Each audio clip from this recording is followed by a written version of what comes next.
Welcome back, focused learners. We're skipping the usual intro today because, let's be honest, we need to just get right to it. Look, you absolutely do not need another lecture on time management. You are physically exhausted, and you know what? That exhaustion is incredibly real and it's completely valid. So today, we're taking a quick 3-minute cartoon guide, whiteboard-style journey together to build what we like to call a circuit breaker. All right, let's just dive right into this explainer. So tell me if this sounds familiar. Is your mind just completely racing before your feet even hit the floor? You wake up, and honestly, before you've even pushed the blankets away, your brain is already sprinting an absolute marathon. And let's be clear, this isn't just you waking up in a bad mood. It is an acute, deeply physical sensation of dread. It's that heavy, kind of claustrophobic feeling that hits you right alongside that Monday morning alarm clock. Or, let's be real, maybe it even started creeping in on Sunday afternoon. The physical stakes here are actually super high. Your exhaustion isn't just about, needing an extra hour of sleep. It is entirely physiological.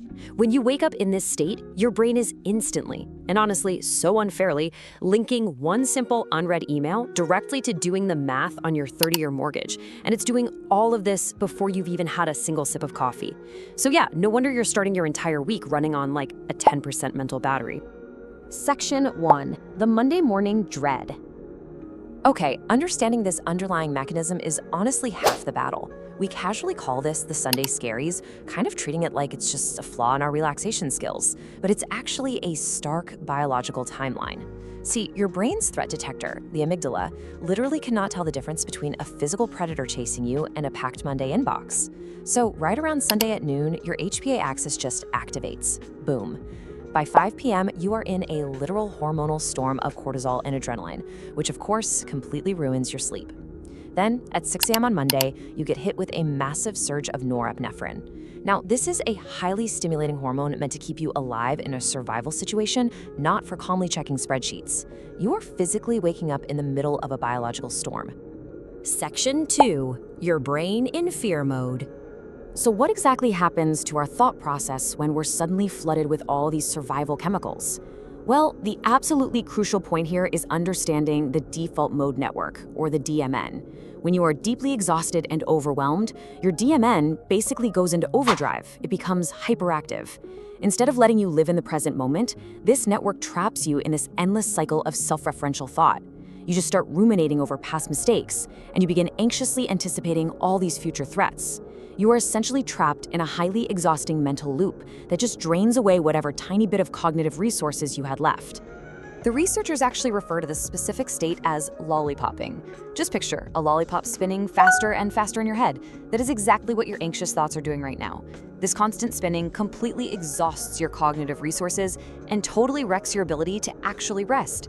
And the kicker? You can't just wish this away. You really need a very specific intervention to physically stop the spinning. Section 3. Why more planning fails. Which leads us perfectly to a super common pitfall. If you're stuck in this exhausting loop, traditional advice, things like overplanning your schedule, forced heavy journaling, or sitting through 60 minutes of deep problem talk therapy is actually kind of harmful. Adding heavy mental chores to your plate literally just tightens the anxiety loop.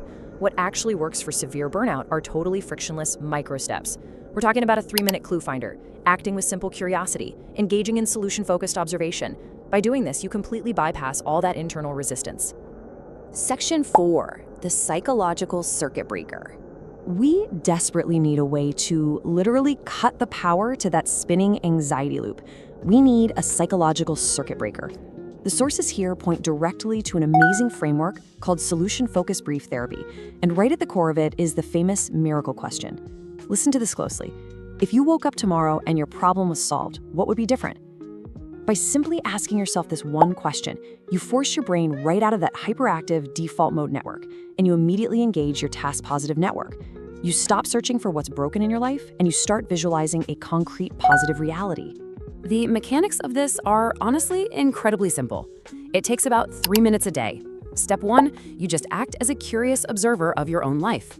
Step 2, you find one tiny indicator, a first sign, if you will, that things are actually okay. Step 3, doing this naturally calms your amygdala, and it transitions your whole nervous system out of fear mode and into what we call heart mode, where you actually feel open and connected.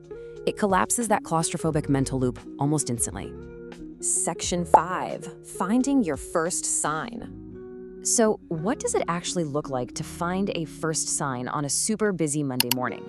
Well, instead of setting these massive, vague goals, you just follow a simple day one miracle journey checklist. You are actively hunting for very, very granular clues that your miracle is already happening.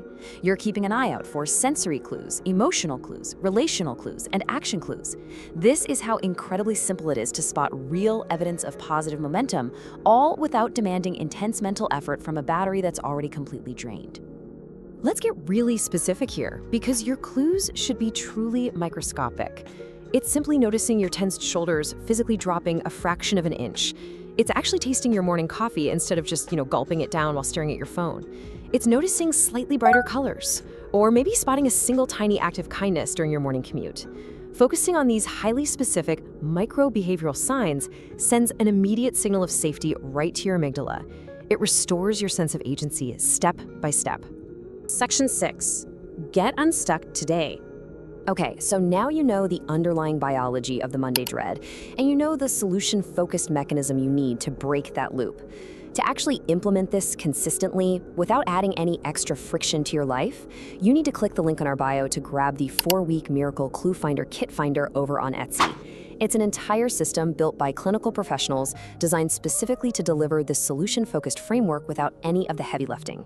Now, the price point for this is exactly $27. The developers intentionally made this a highly accessible, super cost-effective alternative to traditional, expensive therapy. For just $27, you get a fully evidence-based circuit breaker that you can literally just carry right in your pocket. And here is exactly why this works so well for the overcommitted. Absolutely zero friction. You get an instant smart PDF download. It even includes an embedded 10-minute audio masterclass hosted on Hero FM. There are no clunky apps you have to download and absolutely no frustrating password loops to get stuck in. You literally just hit play on your morning commute, listen to the audio, and type your daily clues directly into the PDF workspace. It is so easy. I want to leave you with this final solution-focused thought to carry into your morning tomorrow. As you physically get out of bed, what is the very first difference you will feel in your posture or your breathing? Don't focus on the inbox, focus on the physical sensation of taking that first step. Find your first sign. Click the link in the bio and let's get unstuck today.